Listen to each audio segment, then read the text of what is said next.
Jemaat yang terkasih, saat ini kita masih bergumul dengan wabah virus corona. Untuk mendukung upaya penghentian penularan virus ini, maka ibadah Sabtu Minggu di GKI Klaten dialihkan melalui perjumpaan di dunia maya. Saat ini kami mengajak jemaat dan simpatisan GKI Klaten untuk ikut terlibat aktif dalam ibadah di dunia maya ini. Untuk itu, selama program ibadah ini berlangsung, jemaat dan simpatisan diminta bersikap sebagaimana sedang mengikuti ibadah di gereja. Jemaat dan simpatisan diharapkan bersikap sebagai berikut.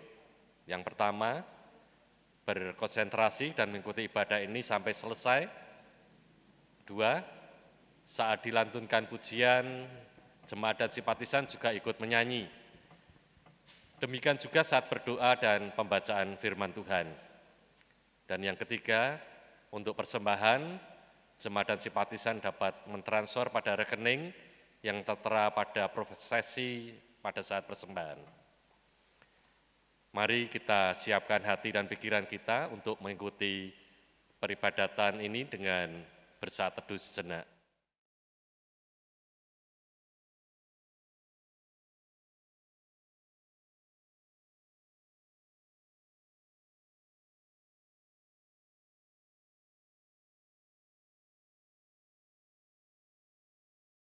Shalom jemaat yang dikasihi Tuhan, apa kabar semuanya? Saya berharap bahwa kita semua dalam keadaan yang baik dan sehat. Dan saya percaya juga bahwa kita tetap berada di dalam lindungan tangan kasih-Nya.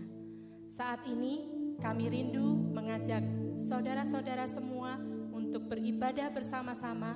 Mari kita memuji dan memuliakan nama-Nya, sebab hanya Dialah Tuhan yang patut kita tinggikan dan layak kita muliakan. Mari bersama-sama kita bangkit berdiri, mari kita bersama-sama memuji dengan sepenuh hati kita dan bela jiwa kita memuliakan nama-Nya.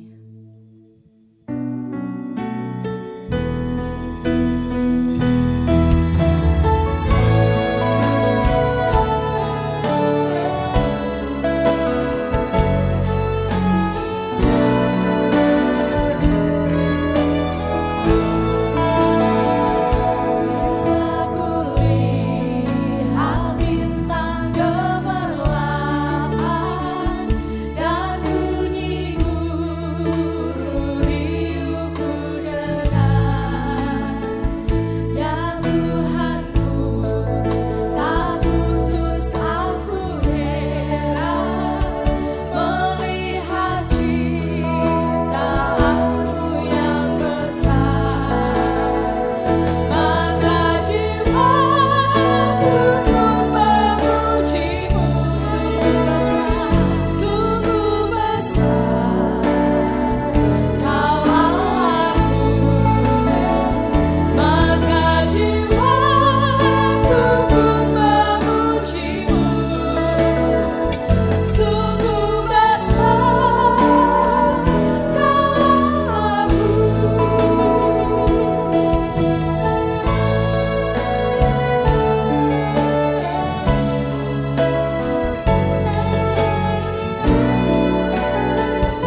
Biarlah ibadah ini kita kuduskan bersama dalam nama Bapa, Anak, dan Roh Kudus.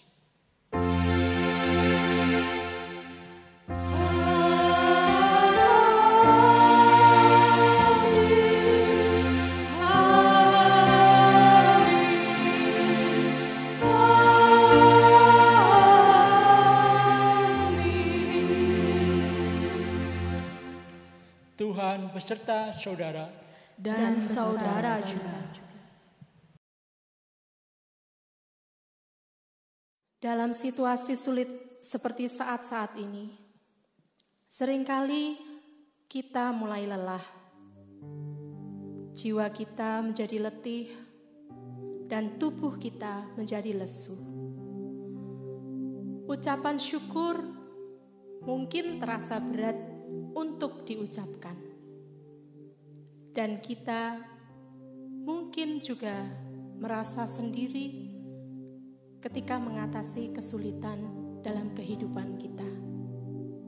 Namun saudara-saudara,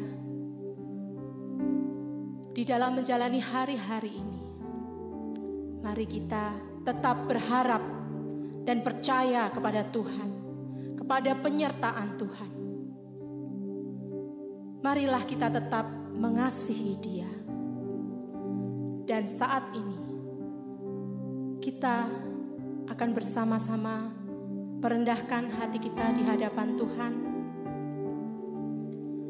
Kita akan secara pribadi mengaku segala dosa kita di hadapannya.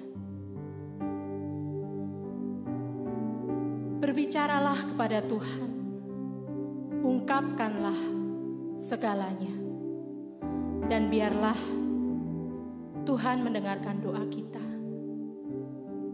Dan marilah kita mengatakan, aku mengasihi Tuhan, sebab Ia mendengarkan suaraku dan permohonanku.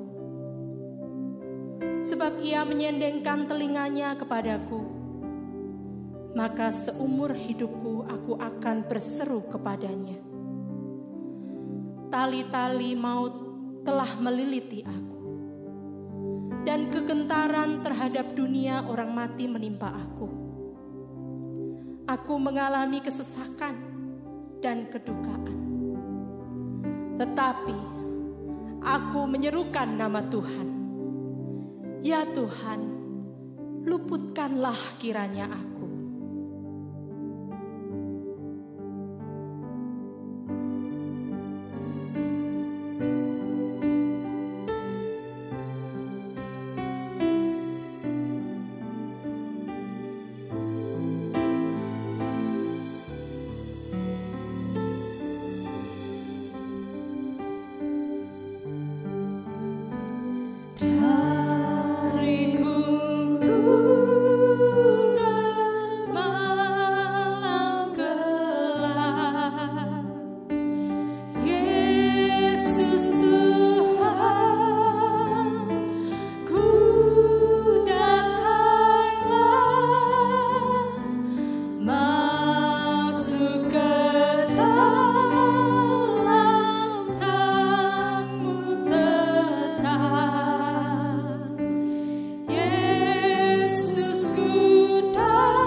Tuhan,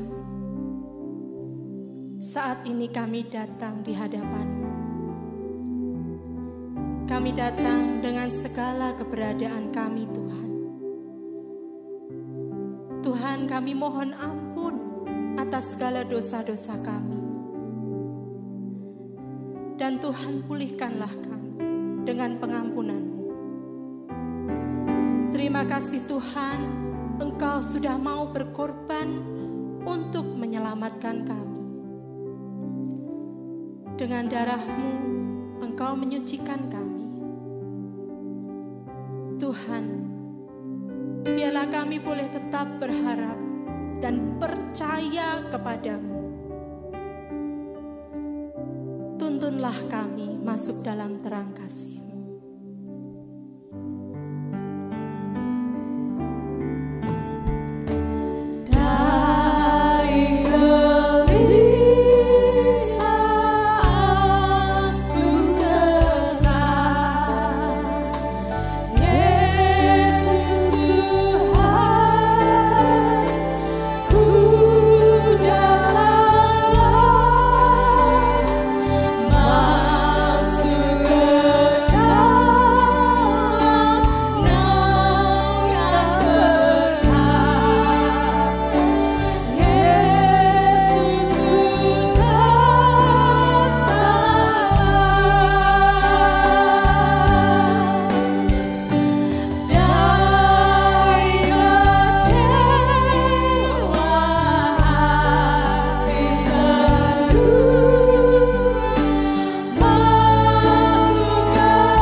Jemaat yang dikasihi oleh Tuhan, kini marilah kita bersama-sama bangkit berdiri sekali lagi.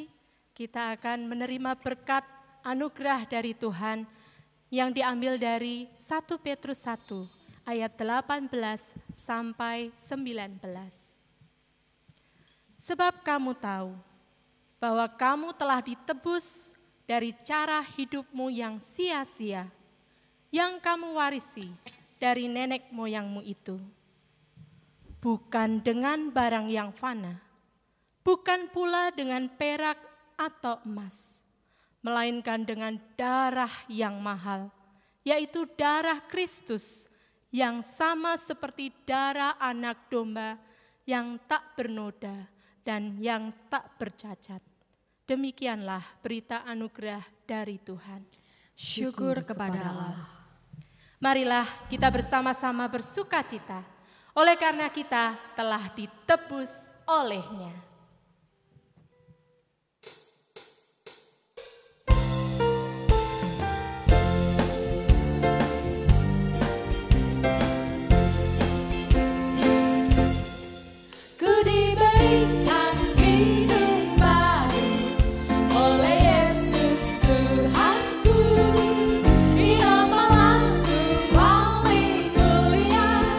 Hidup kasih yang merdu.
Jemaat Tuhan, mari kita menyatukan hati untuk berdoa memohon pertolongan Tuhan di dalam kita menyambut sabda firman-Nya.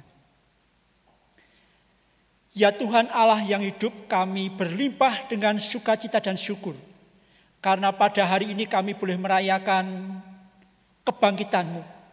Kami boleh merayakan kemenangan-Mu. Sehingga kami memiliki keyakinan yang utuh bahwa Allah kami adalah Allah yang hidup. Allah yang benar-benar hadir di tengah dunia, bersolidaritas terhadap kami dan menebus kami, sehingga kami yang selayaknya dihukum mendapatkan keselamatan. Ya Allah, dari rumah masing-masing kami saat ini hendak menyatukan hati, menerima sabda firman-Mu di dalam terang kasih-Mu. Roh Kudus-Mu menguasai kami semuanya, sehingga pemberitaan firman pada hari ini menjadi berkat untuk kami semuanya. Di dalam syukur dan sukacita, kami sambut sabda firman-Mu di dalam nama Tuhan Yesus Kristus yang telah menang. Amin. Injil Yesus Kristus menurut Lukas pasal yang ke-24 ayat 13 sampai 35. Lukas pasal 24 ayat 13 sampai 35. Pada hari itu juga 2 orang dari murid-murid Yesus pergi ke sebuah kampung bernama Emmaus yang terletak kira-kira 7 mil jauhnya dari Yerusalem. Dan mereka bercakap-cakap tentang segala sesuatu yang telah terjadi. Ketika mereka sedang bercakap-cakap dan bertukar pikiran, datanglah Yesus sendiri mendekati mereka, lalu berjalan bersama-sama dengan mereka. Tetapi ada sesuatu yang menghalangi mata mereka, sehingga mereka tidak dapat mengenal Dia. Yesus berkata kepada mereka, "Apakah yang kamu percakapkan sementara kamu berjalan?" Maka berhentilah mereka dengan muka muram. Seorang dari mereka namanya Kleopas menjawabnya, "Adakah engkau satu-satunya orang asing di Yerusalem yang tidak tahu apa yang terjadi di situ pada hari-hari belakangan ini?" Katanya kepada mereka, "Apakah itu?" Jawab mereka, "Apa yang terjadi dengan Yesus orang Nazaret? Dia adalah seorang nabi yang berkuasa dalam pekerjaan dan perkataan di hadapan Allah dan di depan seluruh bangsa kami. Tetapi imam-imam kepala dan pemimpin-pemimpin kami telah menyerahkan Dia untuk dihukum mati dan mereka telah menyalibkannya. Padahal kami dahulu mengharapkan bahwa Dialah yang datang untuk membebaskan bangsa Israel. Tetapi sementara itu telah lewat 3 hari sejak semuanya itu terjadi. Tetapi beberapa perempuan dari kalangan kami telah mengejutkan kami. Pagi-pagi buta mereka telah pergi ke kubur dan tidak menemukan mayatnya. Lalu mereka datang dengan berita bahwa telah kelihatan kepada mereka malaikat-malaikat yang mengatakan bahwa Ia hidup. Dan beberapa teman kami telah pergi ke kubur itu dan mendapatinya bahwa memang benar yang dikatakan perempuan-perempuan itu. Tetapi Dia tidak melihat mereka. Lalu Ia berkata kepada mereka, "Hai kamu orang bodoh, betapa lambannya hatimu, sehingga kamu tidak percaya segala sesuatu yang telah dikatakan para nabi. Bukankah Mesias harus menderita semuanya itu untuk masuk ke dalam kemuliaannya?" Lalu Ia menjelaskan kepada mereka apa yang tertulis tentang Dia dalam seluruh kitab suci, mulai dari kitab-kitab Musa dan segala kitab nabi-nabi. Mereka mendekati kampung yang mereka tuju, lalu Ia berbuat seolah-olah hendak meneruskan perjalanannya. Tetapi Mereka sangat mendesaknya, katanya. Tinggallah bersama-sama dengan kami, sebab hari telah menjelang malam dan matahari hampir terbenam. Lalu masuklah ia untuk tinggal bersama-sama dengan mereka. Waktu ia duduk makan dengan mereka, ia mengambil roti, mengucap berkat, lalu memecah-mecahkannya dan memberikannya kepada mereka. Ketika itu terbukalah mata mereka dan mereka pun mengenal dia, tetapi ia lenyap dari tengah-tengah mereka.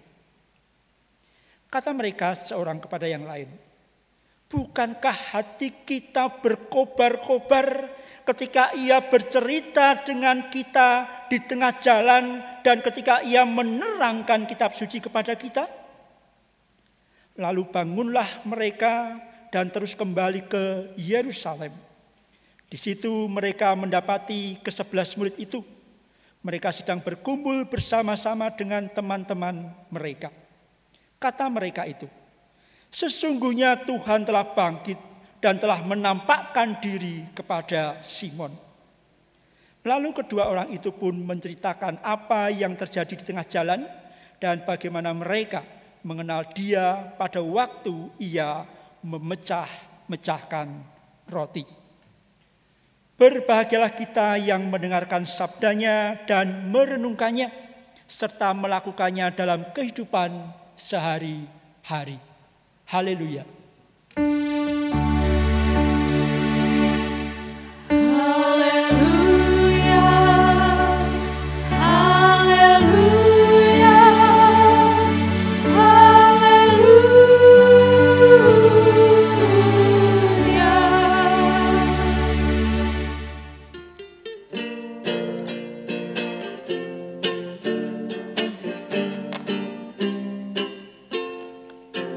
Tanya hari Sabtu kamu kemana?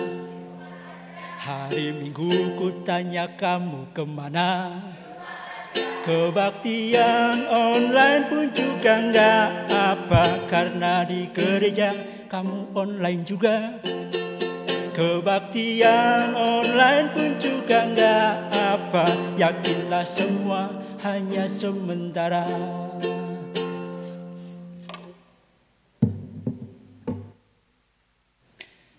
Jemaat Tuhan, ketika mendengarkan lagu ini saya teringat bahwa inilah realita yang ada.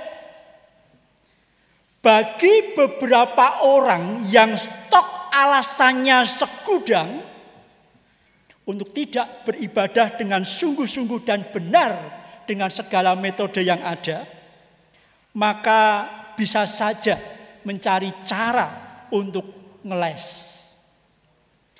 Ketika pelayanan gereja offline seperti biasa, suasana normal, kemudian waktu duduk dimohon dengan hikmat mendengarkan sabda Tuhan.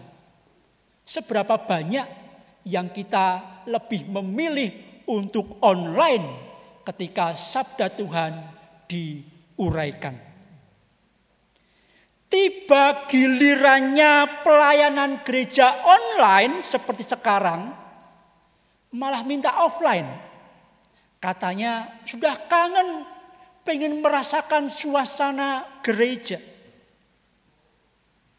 Bapak Ibu Saudara, bila ibadah hanya formalitas, hanya sekedar tuntutan identitas sebagai orang Kristen, bukan pada kerinduan yang sungguh-sungguh, maka bisa jadi demikian adanya dalam memandang peribadahan. Bila demikian adanya, maka kita bisa bayangkan bagaimana bisa menjadi orang Kristen yang mengalami pembaharuan hidup. Semua orang dalam hidupnya, secara khusus orang Kristen, seharusnya mengalami pembaharuan hidup dari waktu ke waktu. Pembaharuan diperlukan oleh orang Kristen untuk menjadi imitasinya Kristus. Imitatio Christi. Walaupun bagi beberapa orang tidak mungkin. Tapi bagi saya ini adalah kewajiban kita untuk terus diperbaharui waktu demi waktu menjadi seperti Kristus. Hari demi hari harusnya semakin baik hidupnya, bukan semakin jelek. Hari demi hari semakin lebih bijaksana, bukan beringasan. Hari demi hari harusnya semakin berhikmat, bukan gegabah. Hari demi hari seharusnya semakin murah hati, bukan pelit. Hari demi hari harusnya semakin peduli dan peka terhadap sesama, bukan cuek. Hari demi hari harus semakin pandai dalam mengunyah dan melakukan sabda Tuhan. Mengapa orang Kristen harus mengalami pembaharuan, Bapak Ibu dan Saudara?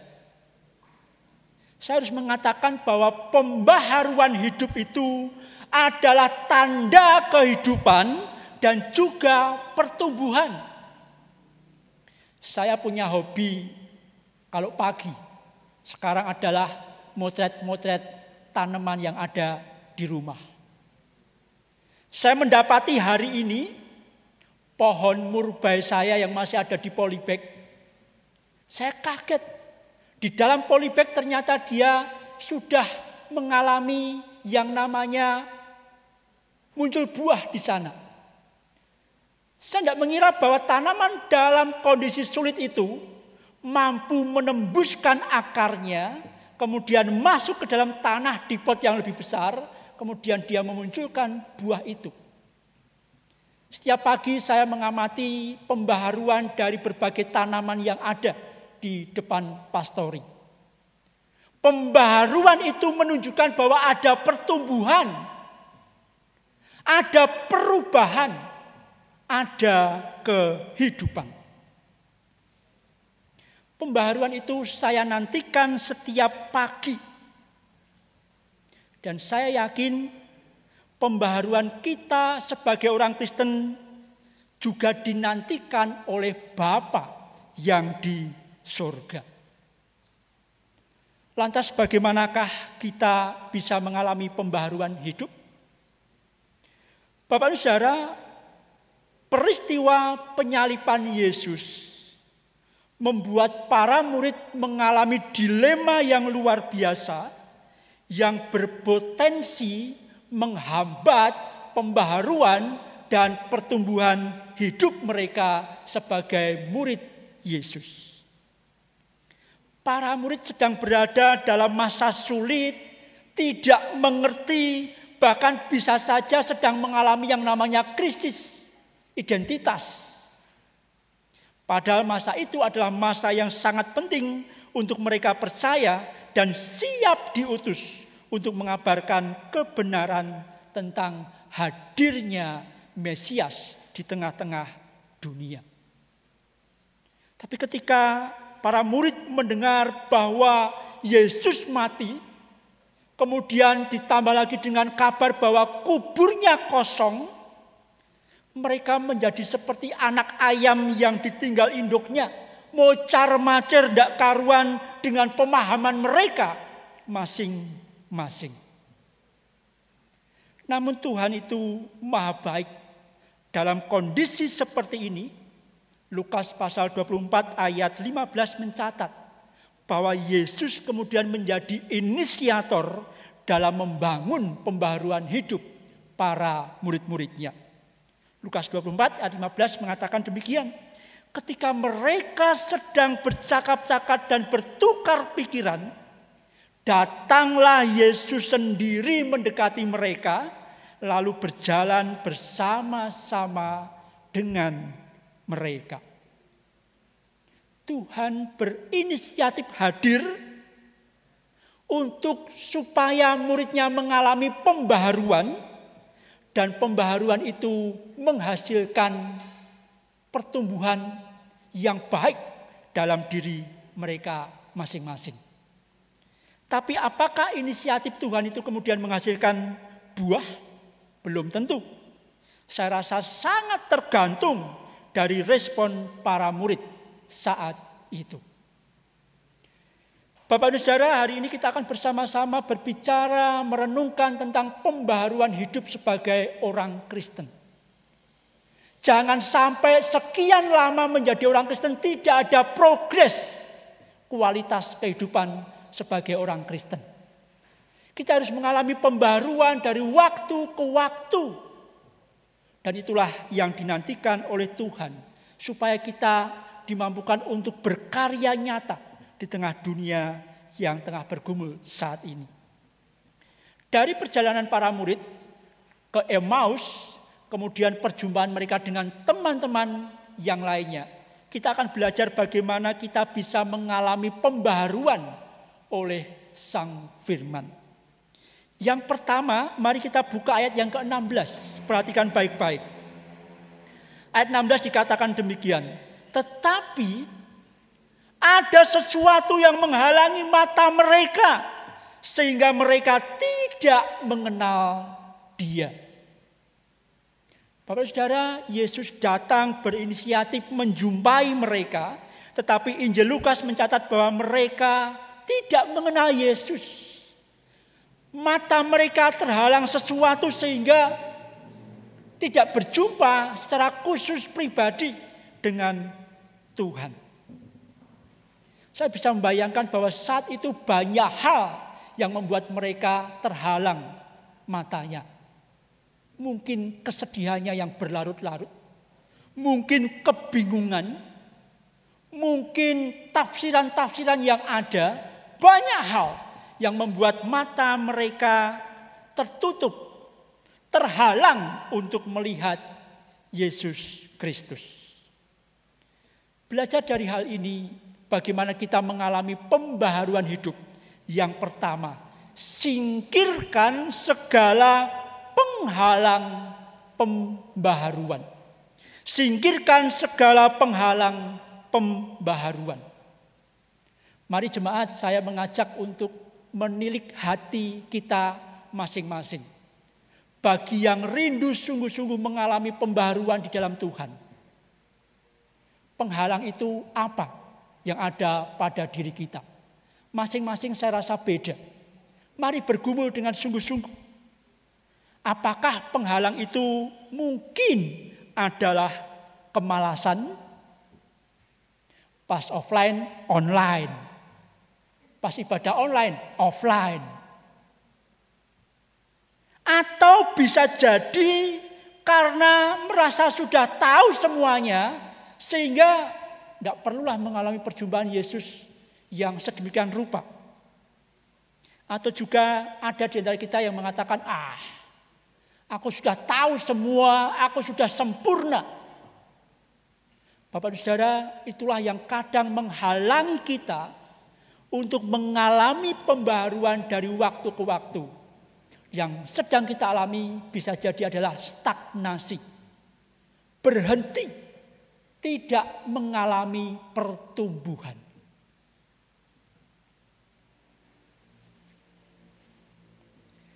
Yang kedua, Bapak dan Saudara, mari kita belajar dari ayat yang ke-25. Kita akan membaca bersama-sama dari rumah masing-masing, ayat 25.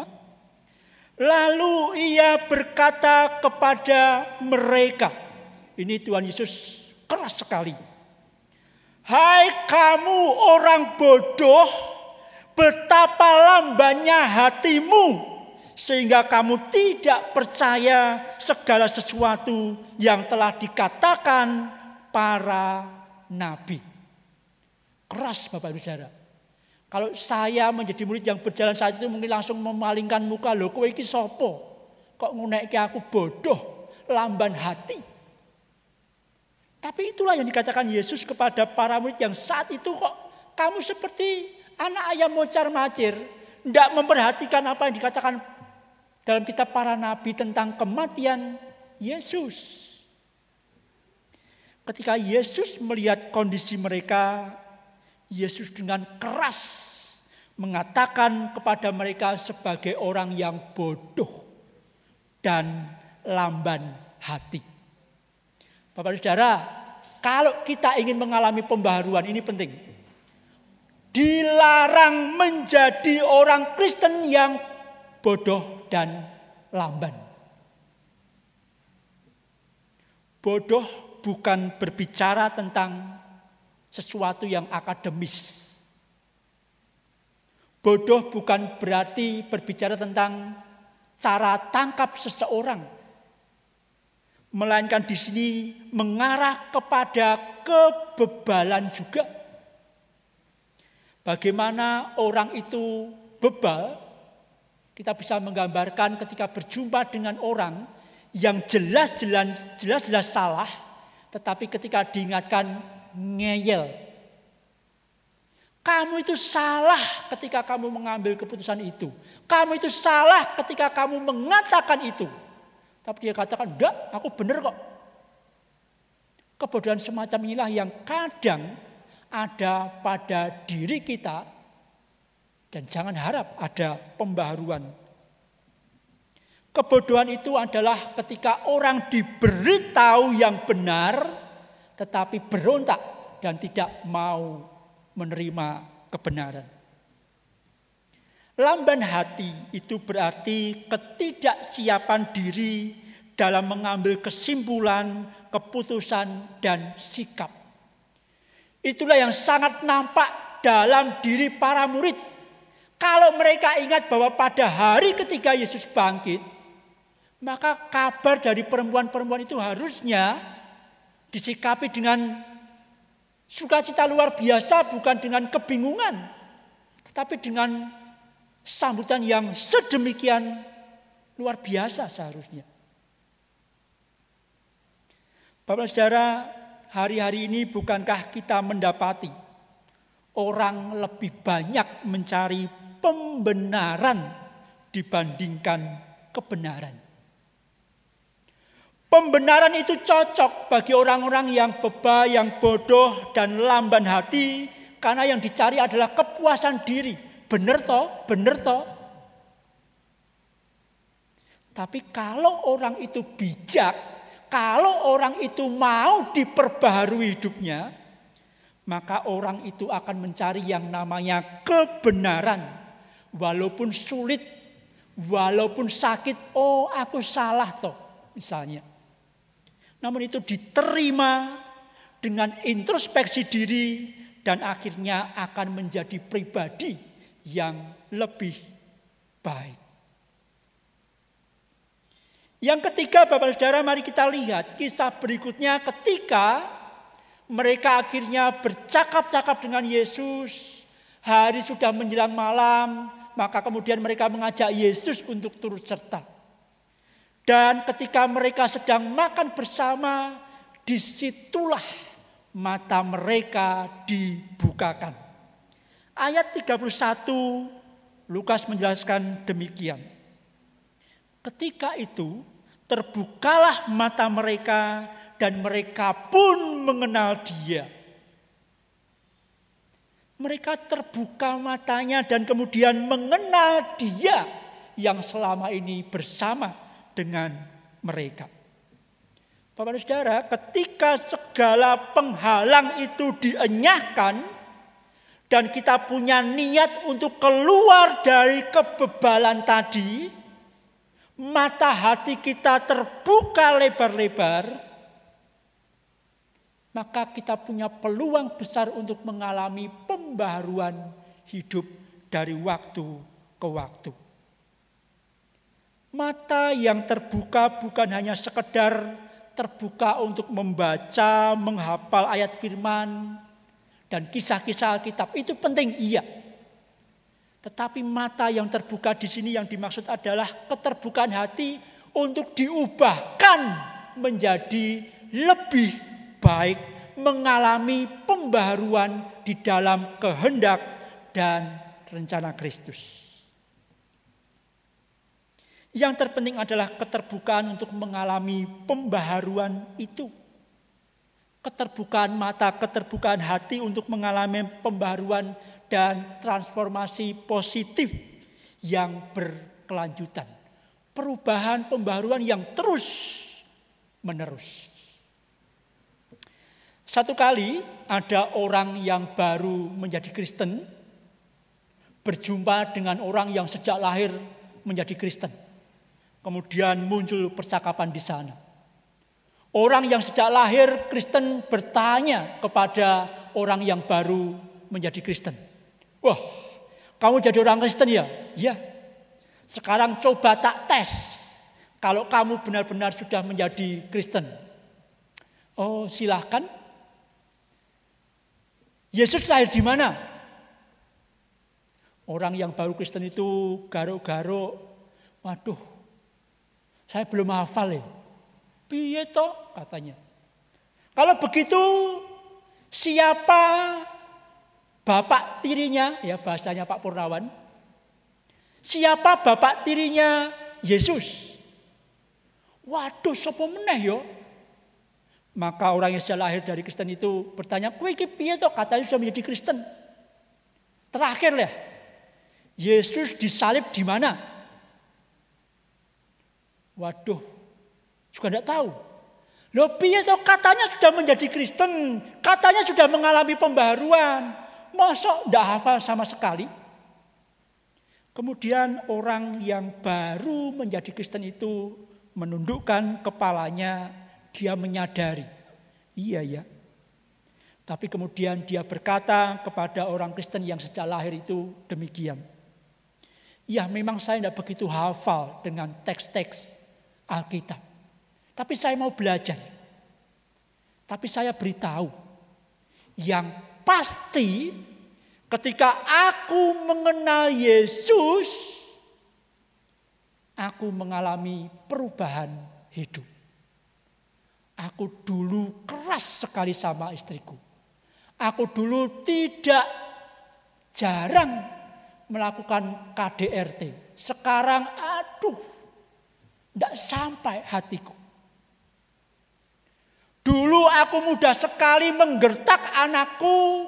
Kalau perlu tanganku ringan untuk menampar mereka. Tapi sejak aku berjumpa dengan Yesus, hatiku diubah dengan penuh belas kasihan.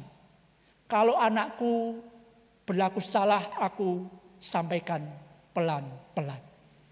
Dan satu lagi, dulu aku sering melakukan apa yang jahat di mata Tuhan karena aku dipenuhi dengan kebencian. Tapi sekarang aku terbebas karena aku sudah mengampuni mereka. Bapak dan Saudara, orang Kristen wajib mengalami pembaharuan hidup. Mari jangan jemu-jemu membaca firman Tuhan. Mari jangan jemu-jemu bersekutu lewat media apapun. Karena sabda Tuhan itulah yang akan menuntun kita untuk berjalan pada pola kehendak yang Tuhan tentukan. Tapi bukan pada hafal atau tidak, tetapi lebih pada kesediaan kita mau melakukan atau tidak. Kenalilah dan singkirkanlah segala penghalang pembaharuan.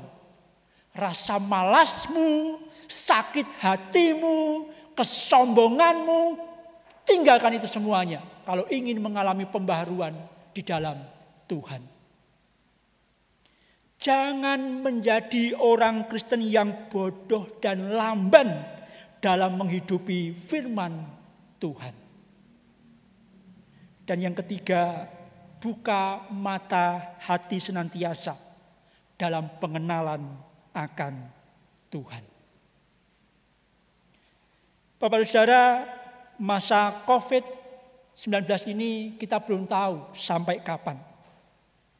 Tapi janganlah ini menjadi alasan untuk tidak mengalami pembaharuan hidup di dalam Tuhan. Media apapun, metode apapun, suasana apapun, jangan jadi alasan untuk kita terus menggumuli sabda Tuhan. Sabda Tuhan itu akan membuat kita semakin dewasa, semakin serupa dengan Kristus dalam menghadapi situasi dan kondisi apapun. Dalam masa COVID ini saya akan mengajak kita semuanya menjadi Kristen yang dewasa dan bersedia dalam menghadapi ini dengan sebaik mungkin.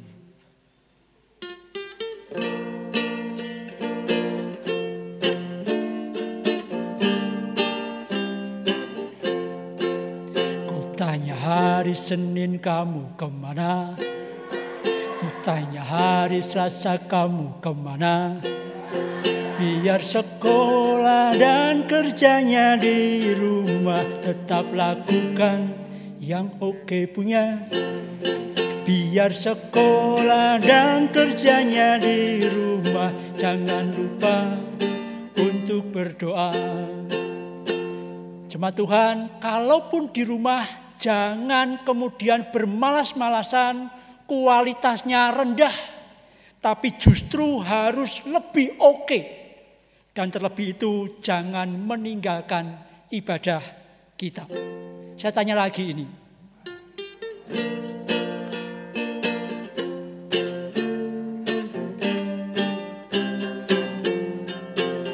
Kutanya Rabu, Kamis, Jumat kemana? Kutanya Rabu, Kamis, Jumat kemana? Ini waktunya ngumpul sama keluarga, tapi jangan malah berantem saja. Tapi ini waktunya ngumpul sama keluarga, jangan sibuk sama IG dan Facebooknya. Sebenarnya ini suasana yang baik. Mari berkumpul bersama keluarga membangun keharmonisan. Jangan justru di rumah tetapi ada di ruang masing-masing sibuk dengan media sosialnya. Jadilah anak Tuhan, berhikmat gak sembarangan.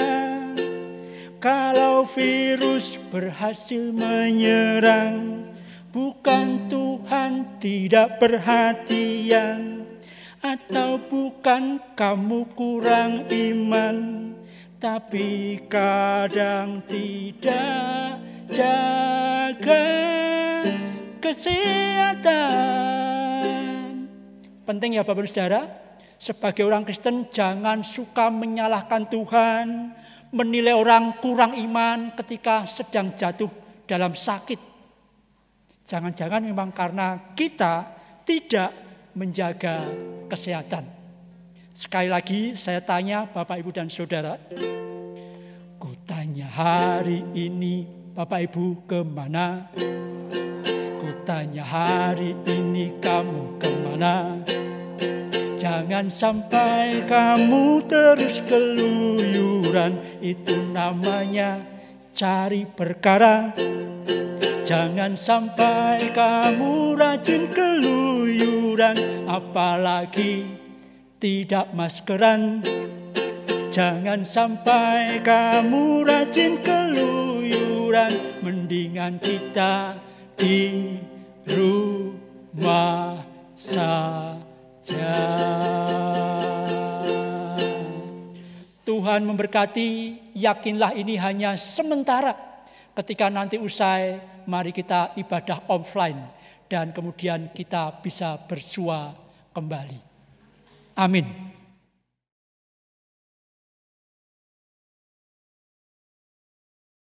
Jemaat Tuhan, mari kita bersatu di dalam doa. Ya Allah, kami mengucap syukur kepadamu bila hari ini kami boleh diingatkan sekali lagi bahwa kami harus menjadi orang Kristen yang mengalami pembaharuan dari waktu ke waktu. Bukan hanya pembaharuan di dalam pemikiran, pengetahuan kami, tetapi juga pembaharuan di dalam pikiran, perkataan, dan perbuatan kami. Pimpinlah ya Tuhan, supaya kami senantiasa menjadi orang Kristen yang terbuka pada sabda firman-Mu, sehingga kami mengalami pembaharuan seturut dengan kehendak-Mu. Sesuai dengan sabda firman yang kami dengar pada saat ini, mampukan kami untuk menyingkirkan segala penghalang pembaharuan dalam diri kami. Mungkin saat ini kami sedemikian rupa malas, sedemikian rupa bosan, sedemikian rupa bingung.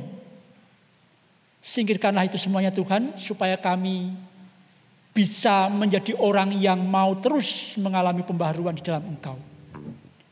Mampukan kami untuk tidak bodoh dan lamban hati di dalam Engkau. Dan mampukan kami untuk membuka mata hati kami, mengalami perjumpaan pribadi dengan Tuhan, dan kami pun memiliki hidup yang seturut dengan kehendak-Mu. Berdoa untuk segenap jemaat dimanapun mereka berada.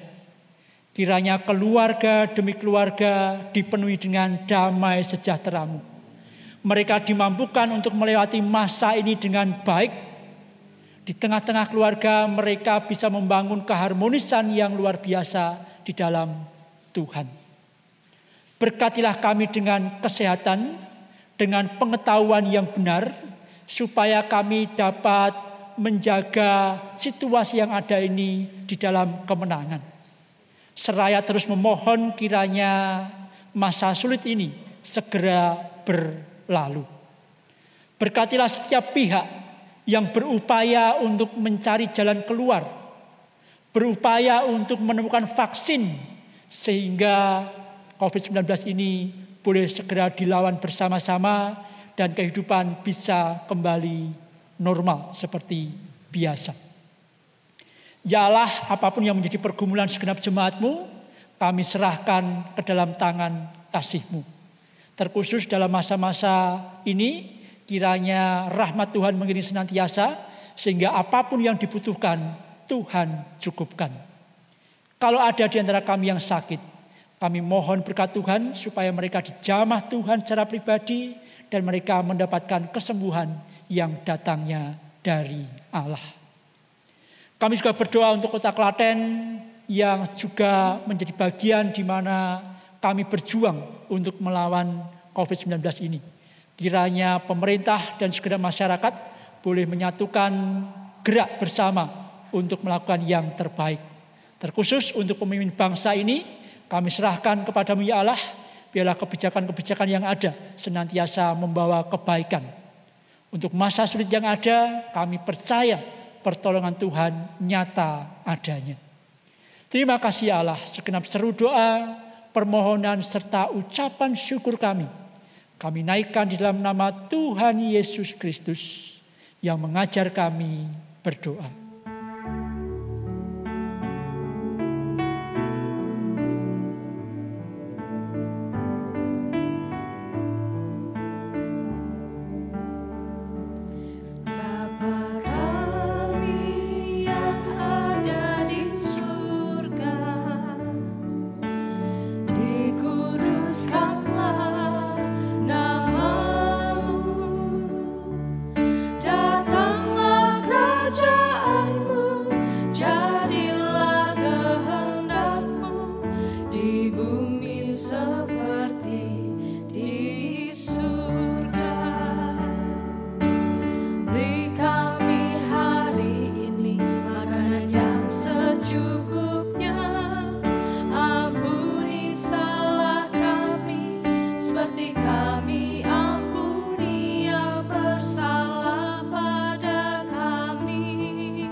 Jemaat diundang untuk bangkit berdiri. Marilah kita bersama dengan umat Allah di masa lalu, masa kini, dan masa depan, mengingat pengakuan iman pada janji baptisan kita, menurut pengakuan iman rasuli yang berkata demikian. Aku percaya kepada Allah, Bapa yang Maha Kuasa, Khalik langit dan bumi, dan kepada Yesus Kristus, anaknya yang tunggal Tuhan kita, yang dikandung dari Roh Kudus, lahir dari anak darah Maria, yang menderita sengsara di bawah pemerintahan Pontius Pilatus, disalibkan, mati dan dikuburkan, turun ke dalam kerajaan maut. Pada hari yang ketiga, bangkit pula dari antara orang mati, naik ke surga, duduk di sebelah kanan Allah, Bapa yang Maha Kuasa. Dan dari sana ia akan datang untuk menghakimi orang yang hidup dan yang mati. Aku percaya kepada Roh Kudus, gereja yang kudus dan am, persekutuan orang kudus, pengampunan dosa, kebangkitan orang mati, dan hidup yang kekal. Amin. Dipersilahkan duduk kembali.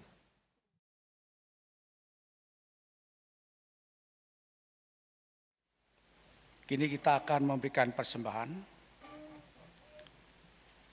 Untuk persembahan Majelis Jemaat GKI Klaten memberikan beberapa alternatif, yaitu pertama, transfer ke rekening BCA Klaten dengan nomor 0306599300 atas nama GKI Klaten.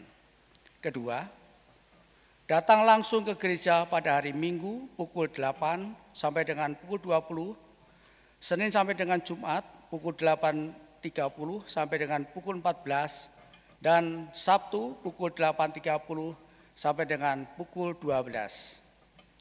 Kotak persembahan disediakan di depan pintu gereja, berlaku untuk persembahan mingguan dan persembahan lainnya. Ketiga, bila tidak bisa transfer atau datang langsung, persembahan dapat disimpan terlebih dahulu dan disampaikan kemudian hari setelah kondisi memungkinkan atau norma kembali.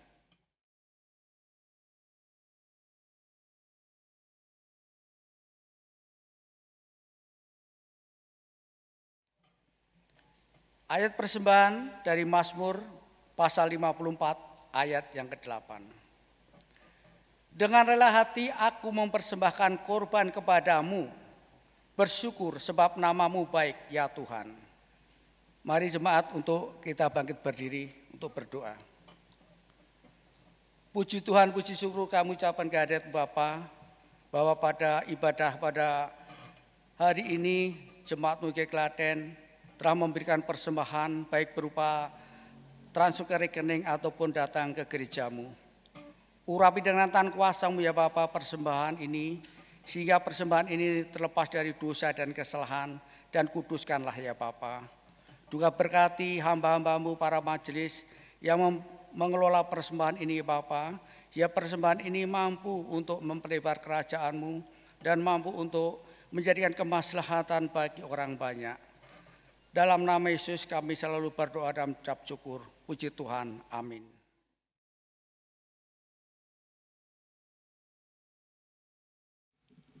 Jemaat yang diberkati Tuhan, sebelum kita mengakhiri ibadah kita, mari bersama-sama kita menyatakan bahwa hidup kita telah berubah menjadi hidup yang berkenan kepadanya, sebab ada Yesus di hati kita.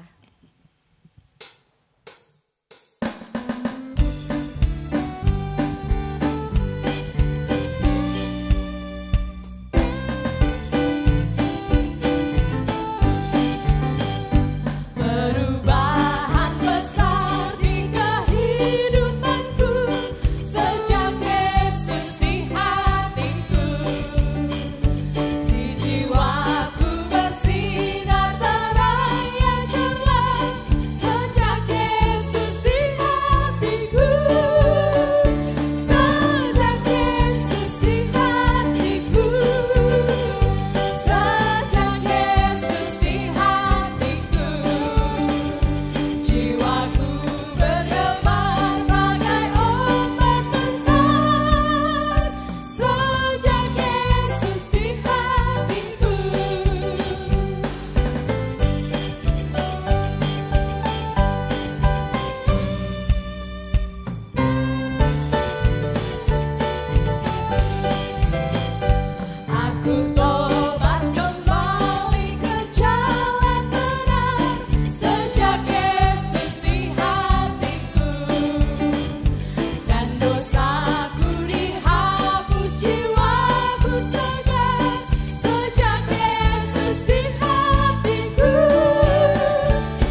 Jemaat Tuhan, arahkanlah hatimu kepada Tuhan.